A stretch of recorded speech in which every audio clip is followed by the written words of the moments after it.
Now, Lenin, when he returned, really became identified with this proletarian revolution. He thought that Russia could go straight to socialism and skip the steps of a bourgeois revolution and increased industrialization and the development of a working class as laid out by Marx. He also believed that the provisional government's liberal democracy was not in the proletarians' interest, and it would just deny the inevitable changes that needed to come.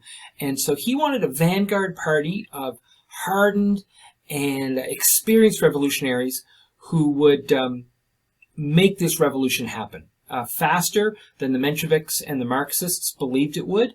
And he also had that appeal in that he would promise what other leaders would not. And here we can see a picture of his notes from the April thesis, which I hope it is. I got it from Wiki Commons. It could, of course, be just his shopping list.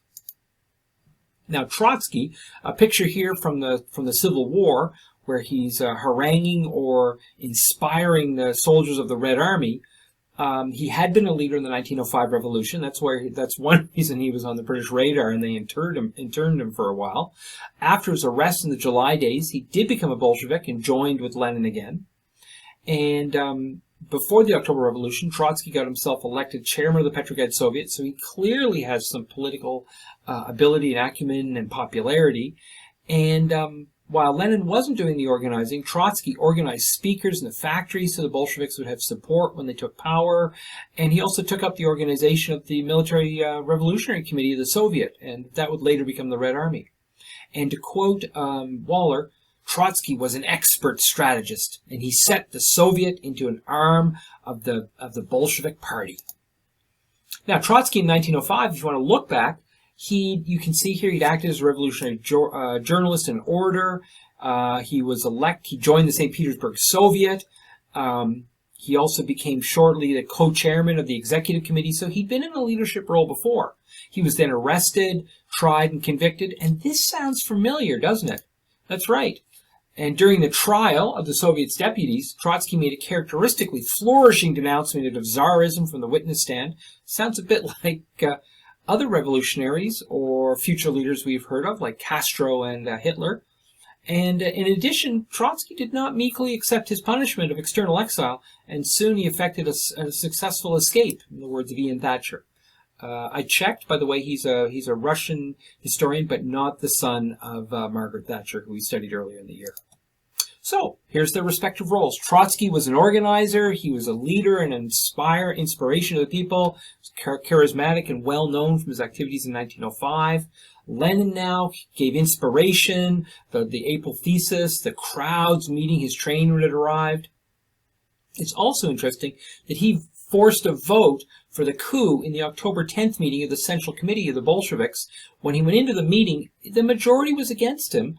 By the end of the meeting, he had shifted everyone, and the vote had shifted, and it ended with him convincing Trotsky of the need for revolution. Only two people, Zinoviev, I believe, was one of them, voted against it, and they voted 10-2. So Lenin really was a force here. And again, like Trotsky, he was charismatic and well-known, probably even more charismatic. So when we look at the historians from Smith, Fitzpatrick, Rabinovich, and Pipes, Pipes is saying that Lenin's drive, he drove it, and he was the face of the coup. Trotsky, as is a common theme, is crucial in the organizing. And another view is that, and another part of Pipes' interpretation is that Lenin and Trotsky led an aggressive minority.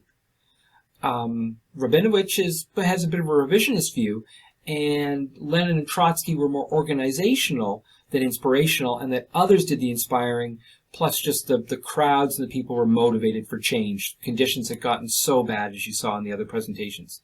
Smith presents the idea that Lenin and Trotsky just harnessed a popular uprising and did not propel it, so in that way they'd be more like surfers. They know how to skillfully ride the wave, and they look spectacular leading it, and they can guide their surfboard where they want it to go, but they need a wave to propel them.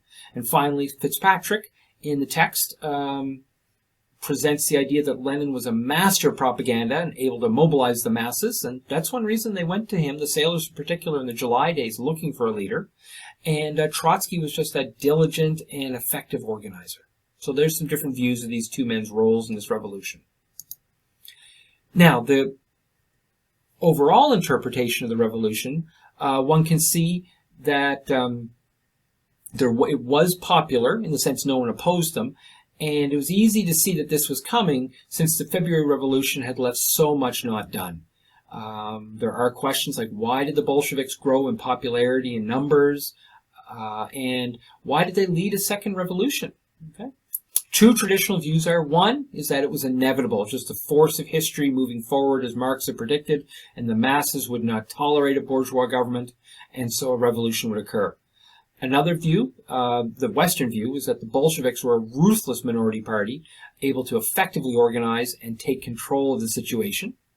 Both of those have some merit and truth, and the newer interpretation is that there was a variety of factors. There were social, economic, and political conditions, such as the provisional government not granting the people what they wanted, staying in an unpopular war, which then created the opportunity and set the forces in motion to allow another revolution, and in this case one that would be led by the Bolsheviks.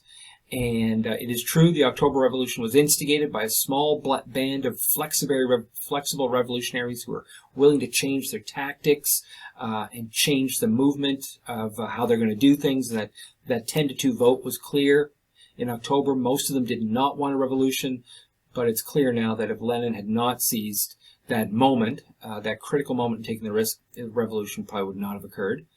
And you also need to remember that the provisional government had little to no support by October. They really were done. No one was in the palace to protect them. There was basically some army cadets there, and that was it. So, what will Lenin's new state be like for the people of Russia? We're going to find out in the final 2 weeks of the course.